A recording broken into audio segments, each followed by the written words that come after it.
할렐루야, 제시카 선교사입니다. 여러분 저번 시간까지는 어디까지 했어요? 조선, 아관 파천, 왕이 일본 사람들을 너무 두려워서 러시아 공사관에까지 간 그 사건까지 했어요. 그죠? 시대적으로 보면 우리는 지금 무엇을 하고 있냐면요. 여기 개항기에서 여기쯤 하고 있어요. 조선 후기. 자, 아관 파천. 아주 아관 파천. 아관 파천은 러시아 공사관으로 한 1년 정도 있어요. 러시아 공사관으로. 그런데 이 아관 파천이 갔을 때 이 당시에 생겼던 게 뭐냐면 아관 파천 전에 있었는데 독립협회라는 것이 너무 중요해요. 독립협회가 결성이 됩니다. 독립협회에서 제일 처음에 독립협회에서는 독립협회를 먼저 만든 게 아니라 독립문을 먼저 만들어요. 뭐라고요?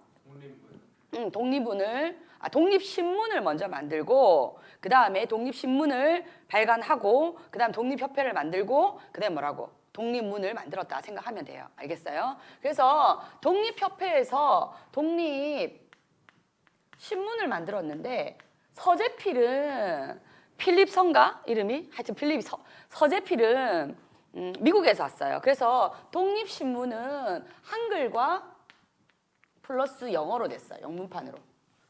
그랬었다는 거. 독립협회에서는 만민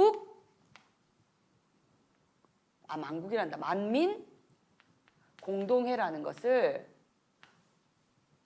그러니까 모든 사람들이 다 와서 자기의 이야기를 할 수 있는 그런 걸 했었단 말이에요. 그죠? 그런 이야기들을 할 수 있는 그런 일이 있었고 만민공동회 이렇게 하면서 독립협회에서 계속해서 아간파천에 가 있는 고종한테 돌아온나? 왕이 뭐하는 짓거리고 지금 돌아와라. 돌아와서 우리도 당당하게 황제국임을 선포해라.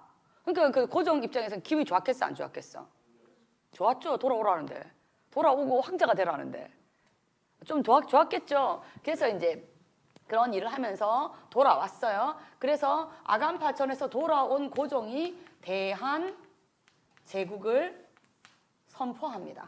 대한제국을 선포하고요. 대한제국을 선포하면 당연히 뭐를 만들어줘야 되겠어요? 법이 만들어야 되겠죠. 이 법이 대한국제라는 법을 만들어요. 여기는 대한국제는요, 그냥 무한 황제권이야. 황제한테 모든 권한을 다 몰아주겠다 이 말이야. 황제가 원수부라는 걸 가지고 우리 메가드 원수 이렇게 하잖아. 군대 자체를 통솔해버려요. 그런 권한도 가지고 모든 황제한테 권한을 다 가지고 있고 그래서 개혁을 하는데 어떤 개혁을 하냐면 이 해가 광무년이었어. 그래서 광무개혁을 해요. 광무개혁은요 딱 구, 본, 신, 참이야. 구는 옛 구자야. 옛날 것을 본받고 새로운 것 중에서 참신한 것만 본받자 이 말이야. 이 옛날 거 구 본받아야 될 게 뭐야?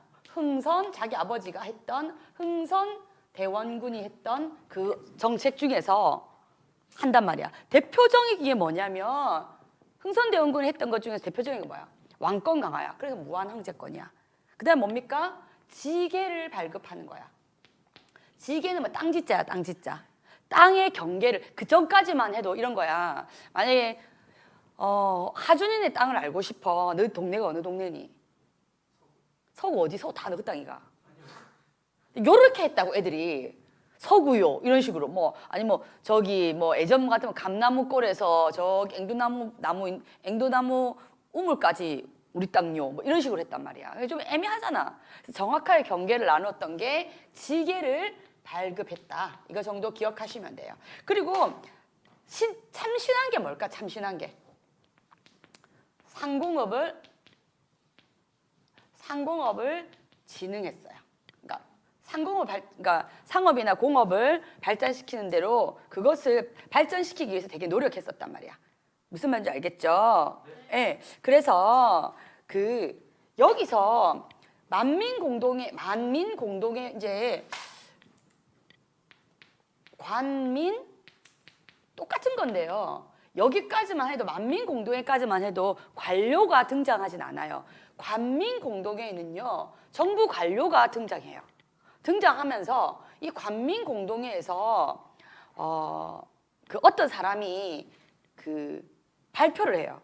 그분의 아버지가 자기 아버지가 백정이라서 너무너무 아픈데 아무 의원도 와주지 않는 거야. 그러니까 서양 의사인 에비스에게 이게 해줘요. 그래가지고 치료해주거든. 그러니까 에비스가 누구였냐면요. 황제의 주치의였어요. 황제의 주치의였는데 황제의 주치의가 백정을 도왔다고 생각해봐. 얼마나 그렇겠어. 그러니까 그 에비스가 뭐 당연히 크리스찬이겠죠. 아니 생명에는 그런 게 없다. 그러면서 그 아이가 자기도 의사가 되고 싶다. 아버지가 이제 의사를 되고 싶다고 해갖고 이제 그 나중에 우리나라 최초의 근대적 서양 의사가 됩니다. 자, 그래서 여기 독립협회에서는 독립협회를 절대로 잊어버리면 안 돼요. 서재필 독립신문 잊어버리면 안 되고. 그리고 또 중요한 거 봐. 독립신문은 독립협회에서 만들었댔나? 내가 어디서 만들었댔노? 상해에 있던 대한민국 임시정부에서도 독립신문을 발행했어요. 알겠어요? 그러니까 독립신문이 여기서만 했다고 하면 안 돼. 그리고 아주 중요한 게 뭐냐면 독립협회에서 주장한 게 아주 놀라운 걸 주장해요. 피고인의 인권을 주장해요. 그 전까지만 해도 뭐라고? 죄를 지으면 무조건 뭐라고? 우리나라에 조리돌림 한다고 막 그렇게 하잖아. 그지? 막 그런 아주 신분제는 언제 없어졌어요? 갑오개혁 때 없어졌어요. 근데 아직도 백정에 대한 차별이 진행 중이었단 말이야. 어쨌든 대한제국을 선포하고 대한국제 광무개혁을 하고 그럼 나는 이제부터 황제다 하는 걸 말해야 돼. 하늘에 이제 고해야 되잖아. 그것을 이제 우리 문화편에서 한번 또 하도록 할게요. 자, 궁금하죠? 네. 네. 궁금하라고 안 하고 넘어가는 거예요. 자, 이렇게 대한제국이 딱 선포해가지고 대한제국에서 고종이 잘한 게 하나 있어. 뭐라고요? 그렇죠. 칙령 41호. 독도는 우리 땅이다. 그리고 뭐라고? 관도관리사를 파견해요. 이 사람 이름이 이범윤이라는 사람인데 이 사람을 파견함으로 인해서 독도와 간도가 여기 독도죠. 독도와 간도가 우리 땅이라는 것을 하고 또 받아들여지지는 않았지만 중립국임을 선포해요. 근데 그 앞에 중립국이라는 것을 중립국 주장을 한 사람이 있었어. 누구야? 나중에 인물편에서 할 거예요. 유길준이라는 사람과 부들러라는 독일 영사가 중립화론을 하지만 그때는 주장이었을 뿐이야. 근데 여기는 황제가 선포를 했단 말이야. 근데 다른 나라들에 대해서 콧방귀에다 꼈을까 안 꼈을까? 다른 나라에서 콧방귀도 안 꼈겠죠. 누가 그러든가 말든가. 왜냐하면 중립국이 된다는 것은 그 나라의 힘이 막강해야 돼요. 그래서 대한제국이 선포되고 얼마 안 돼서 무슨 전쟁? 자, 지금 이 시점에서 어느 나라와 어느 나라가 지금 힘이 세어지고 있어요. 러시아와 성은 이미 깨졌어. 러일 전쟁이 발발합니다. 러일 전쟁이 발발했어요. 그죠? 러일 전쟁이 발발을 하고 나서 지금 일본이 지금 우리나라에서 힘을 강력하게 아간파천이 갈 정도로 일본이 힘을 발휘하고 있어. 러일 전쟁이 이렇게 터졌어요. 근데 러일 전쟁이 터졌는데 일본이 우리나라를 이제 먹어 들어가기 시작하는 것들을 여러분 잘 알아야 돼요. 일본은요 우리나라에게 다 많은 나라들이 우리나라 걸 다 뜯어갔거든요. 미국은 오로지 뭐라고요? 금이었어. 금광, 전기, 전자, 전기, 전자는 없지. 전기 이런 거였어. 그렇다고 한다면 러시아는 뭐야? 오로지 뭐라고요? 그냥 전령도조차, 그러니까 항구였어, 항구. 그리고 배가 뗄까 이런 거였다면 일본은 무조건 뭐라고요? 철도였어, 철도 부설권. 그래서 일본은 러일 전쟁이 터지기 전에 우리에게 무엇을 요구하냐면 그걸 맺자고 해요. 한일 의정서 그리고 경부선과 경의선 부설권을 그러니까 한일 의정서는 뭐냐면 어떤 거냐면 한국 이거는 진짜 완전 이거는 뭐냐면 이거야. 군용지 있잖아. 군용지. 자기 마음대로 군용지를 프리하게 쓰겠다는 말이에요. 한일 의정서야. 그러니까 자기 군대들이 이렇게 하겠다 이 말이야. 그리고 경부선은 뭐야? 우리나라에 있으면 여기가 서울이 경은 서울경자거든요. 부산에서 여기까지 철도를 놨고 맞지? 그 다음에 의주가 여기야. 여기 철도를 놨겠다. 그래서 누구를 치러 가겠다. 철도를 해가지고 러시아로 싸우러 가겠다 이 말이야. 알겠어요? 그래가지고 러일 전쟁이 발발했어요. 누가 이겼으면 좋겠어? 그렇죠. 왜요? 일본이 너무 싫으니까. 러시아가 이겼으면 좋겠는데 일본이 이겼어요. 굉장히 마음이 어렵죠. 일본이 이겼어요. 일본이 이기자 일본은 우리와 제1차 한일 협약을 맺어요. 제1차 한일 협약을 맺는데요. 이제부터는 잘 알아야 됩니다. 제1차 한일 협약을 다른 말로 무슨 정치 형태라고 하냐면 고문 정치야. 고문 정치. 그래서 어떤 두 개가 나오냐면 외교 고문과 재정 고문을 보내요. 외교 고문에서는 누굴 보내냐면 스티븐슨이라는 사람을 보내요. 미국 사람이야. 스티븐슨을 보내고 재정 고문은 재무는 일본 사람인 메가타라는 사람을 보내요. 그래서 우리나라의 내정을 간섭하기 시작하는 거죠. 그래서 이 스티븐슨은 나쁜 놈이야. 나중에 우리나라 전명훈 의사라든지 열사라든지 이런 사람들한테 총 맞아서 가셔요 이렇게. 근데 여기 이제 나중에 인물편에서 나오는데 미국에서 장명환이라는 두 분의 사람이 있었는데 서로 약속도 안 했어. 약속도 안 했는데 한 사람은 이쪽에서 여기가 스티븐슨이야. 한 사람은 이쪽에서 한 사람은 이쪽에 총을 쐈어. 약속 안 했는데 동시에. 너무 신기하지 않아요? 안 신기한가요? 총을 맞아봐야 너도 신기한 걸 알겠니? 그래서 우리나라는 잘 생각해 보세요. 우리나라가 고문 정치가 이때가 처음일까요? 아니에요. 언제 우리나라 고문 정치가 시작됐냐면요. 이모군란 때 누가 들어와요? 청나라가 들어와요. 그러니까 고문 정치가 청나라에서도 보냈어요, 우리나라한테. 네. 그래서 그거는 그냥 다음에 하도록 하고 어쨌든 이 고문 정치가 됐는데 이 메가타란 그리고 우리나라가 화폐 제도를 은본위제로 했을 때가 있어요. 계속 은본위였어. 그게 무슨 개혁 때? 갑오 개혁 때 화폐를 은본위제로 하겠다.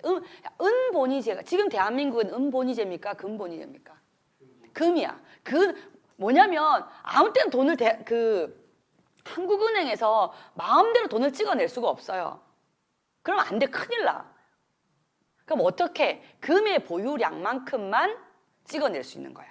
그래서 우리가 금 모으기 운동 이런 거 했던 거야. 무슨 말인지 알겠어요? 근데 지금까지는 쭉 은본위제였는데 메가타가 뭐냐면 금본위제를 실시합니다.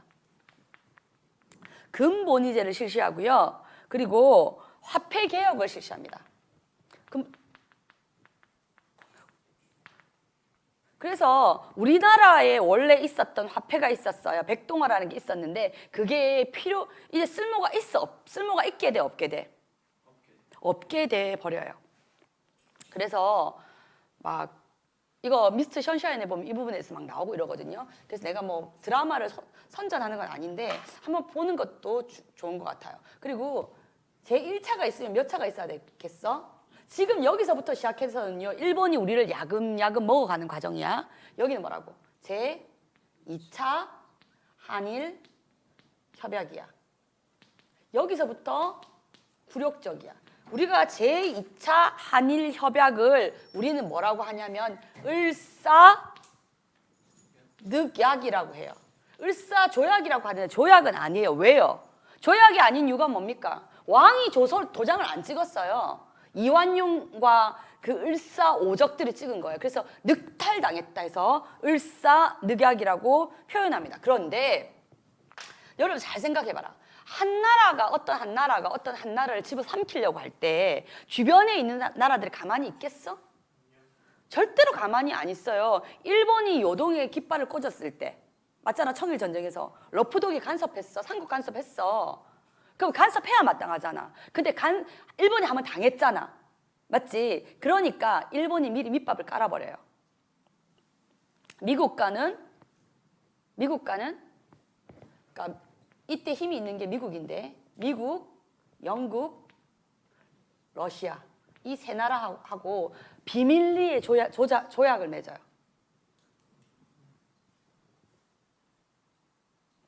이거는 미국은 가스라는 사람과 테프트라는 미국 사람이 가스라 테프트 밀약을 맺어요. 밀약이야. 부끄럽겠지 저거도. 뭐냐면 가스라 테프트 밀약은 뭐냐면요. 일본이 조선을 먹겠다. 미국이 필리핀을 먹어라 이 말이야. 알겠어요? 뭐라고요? 일본이 조선을 먹겠다. 일본이 조선을 먹겠다. 미국이 필리핀을 먹어라 이 말이야. 그런데 이걸 왜 밀약을 했을까? 미국이? 이유가 뭐지? 우리가 조미수호 통상조약을 미국과 맺었어요. 조미수호 통상조약을 미국과 맺었는데 우리나라가 최초로 맺은 게 미국과 맺은 거거든요. 서양 세력과. 그때 어떤 게 있었냐면 거중조정이라는 조항이 있어요. 뭐라고요?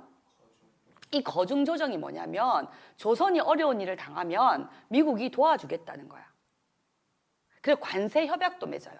근데 이 거중조정을 저희 어긴 거야. 그러니까 밀약할 수밖에 없는 거지.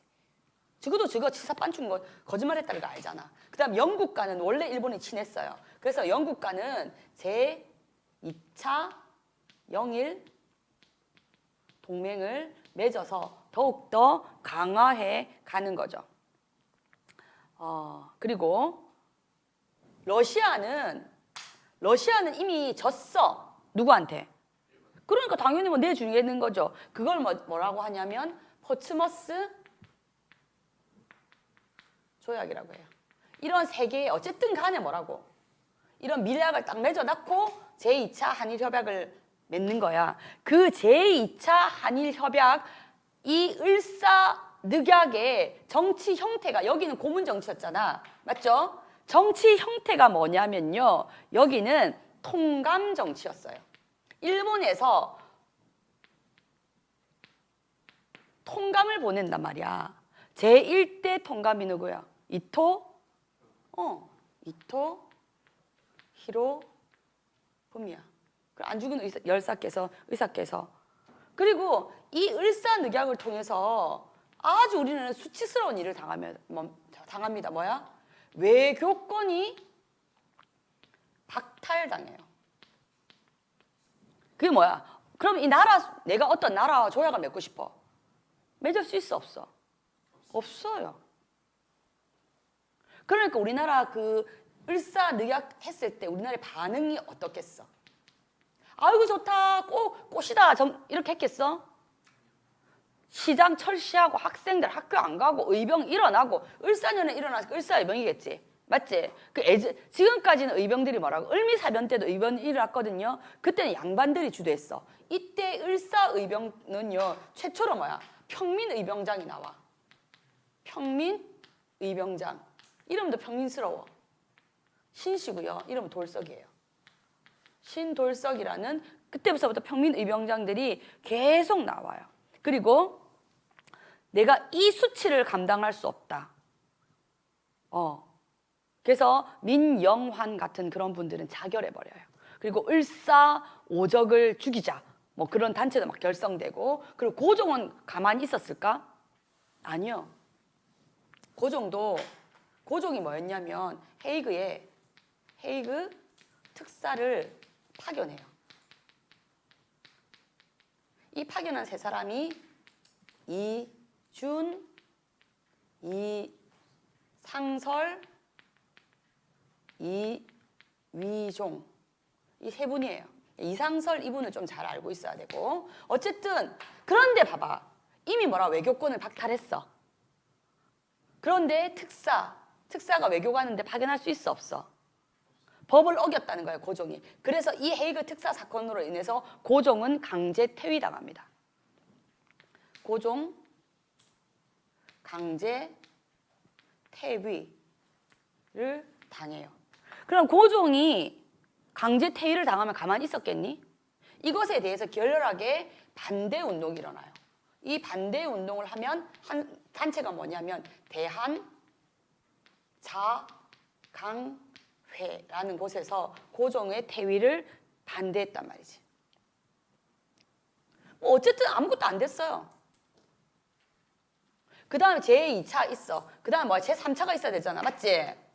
제3차라고 하지 않고 여기는 한일 신협약이라고 해요. 뭐라고요?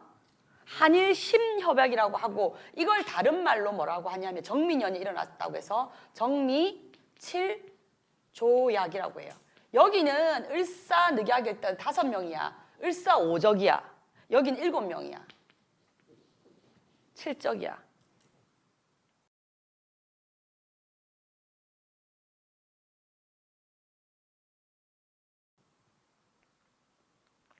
그래서 여기에서는 정미 7조약의 정치 형태는 여기까지 뭐라고 여기는 뭐라고 고문 정치였어. 맞지? 여기는 통감 정치였어. 여기는 한일 신협약은 무슨 정치? 차관 정치야. 차관 정치는 통감이 있고 그 통감 밑에 한 사람 더 있어야 되잖아. 맞지? 통감 밑에 제2인자까지도 뭐라고요? 일본인을 쓰겠다라는 거야. 차관 정치라고 해서 통감이 없어진 게 아니야. 알겠습니까? 그래서 차관 정치가 있었고요. 이 정미 7조약이 너무 그런 게 이미 이때 정미 7조약이 뭐가 된단 말이야? 군대가 해산돼 버려요. 완전 우리나라 뭐가 하지. 그럼 그 군인들이 다 어디 갔겠어? 의병으로 다 갔단 말이야. 그래서부터 이때 한일 신협약 이후로 군대가 해산된 이후로 의병이 뭐라고? 군대화가 돼요. 그 전까지는 의병이 막 돌 던지고 막 이랬으면 지금 뭐 총 쏜단 말이야. 군인들이란 말이야. 그래서 정미의병부터는 뭐가 된다. 여기 정민연이니까 정미의병부터 뭐라고? 을사의병에서 특징은 평민의병장이 나왔다. 정미의병이면 의병의 군대화가 됐다. 맞지? 네. 그리고 특히 또 군인이었으니까 똑똑할 거 아니야. 맞지? 그래서 그 서울 진공 작전 이런 것도 추진하고 그리고 국제법상 교전 단체로 인정해 달라 하는 그런 것도 했어요. 뭐라고요? 뭐냐면 우리가 전쟁할 수 있는 군대라는 걸 인정해 달라 이 말이야. 그런 것도 하고 있어요. 그래서 나중에 뭐라고 호남 의병으로 가고 막 이렇게 됐어. 그 다음에 이제 있었던 물어볼게. 이게 아무리 너가 몰라도 한글 창제 몇 년? 1443년 맞죠? 을사늑약 몇 년? 1900 찾아. 이 정도는 알아야 된다. 1900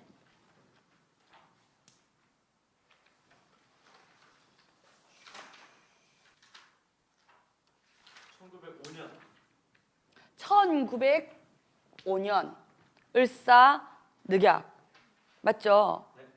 그러면 안중근 의사가 이토 히로부미를 쏘아 죽인 년이 몇 년이에요?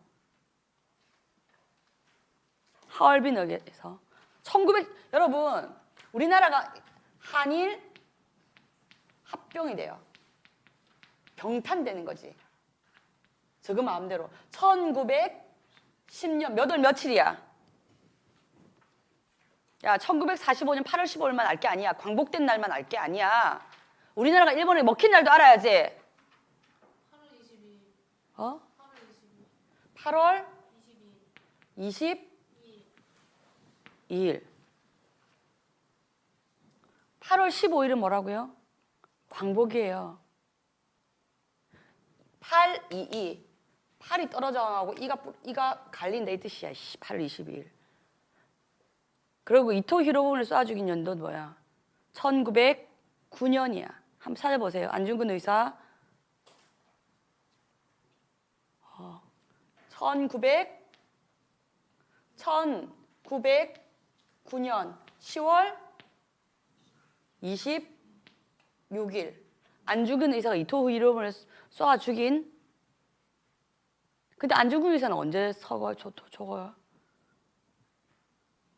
10년 3월 20일. 네, 3월 여기 되기 전에 3월 며칠이라고요? 26일. 이게 안중근 의사 그때 우리 하려고 했잖아 하준아, 그지? 한국사 캠프 때 우리 오래 하려고 그랬어. 계속 전부 다 이거 못했지. 안중근 의사 서거야. 안중근 의사 죽음을 당했죠. 일본에 의해서 사형을 당했어. 1909년 10월 이거는 몰라도 이 1909년도 뭐야? 어쨌든 10월 달쯤 이토 히로부미를 죽였어. 그리고 나 얼마나 급하게 했어. 10월에 죽였는데 뭐라고? 10월 26일이면 거의 다 11월, 12월 1, 2, 3. 3월 며칠 날? 3월 26일이니까 맞지? 5개월 만에 사형을 시키는 게 어디 있어 사람을. 그래서 우리나라는 1910년 여러분 기억하세요. 수치스러운 역사도 기억해야 돼요. 1910년 8월 그 더운 8월에 이가 갈리도록 우리나라는 일본에게 한일 합병을 당합니다. 우리가 원하지 않았습니다. 병탄을 당합니다. 강제 무력에 의해서. 그래서 그 이후부터는 우리나라는 8월 22일부터는 대한제국이라는 나라가 없어집니다. 우리는 일제강점기에 들어가게 됩니다. 1910년 8월 22일부터 언제? 1945년 8월 15일까지 여기 있는 뭐 우리나라 땅이 아니에요. 우리나라가 아니에요. 일본이에요. 일본.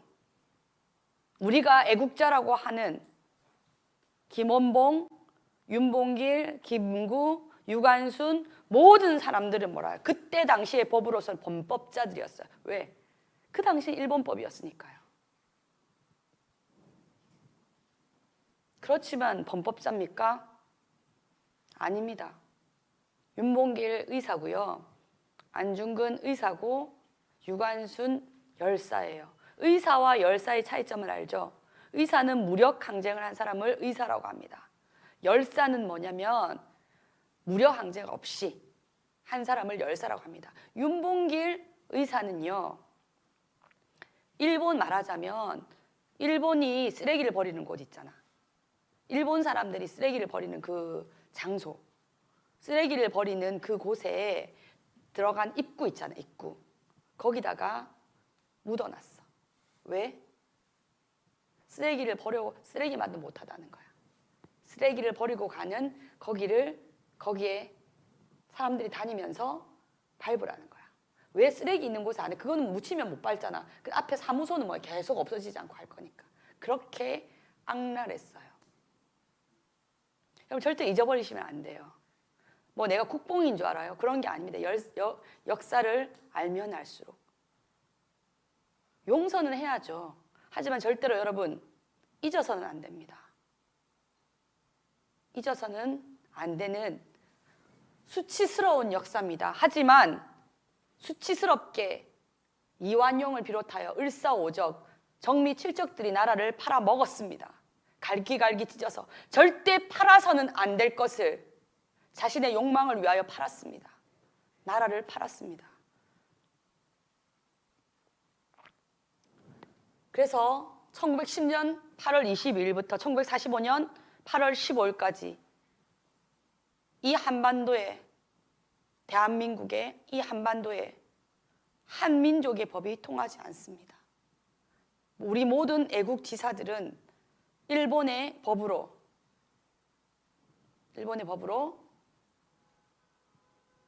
범법자가 된 거죠.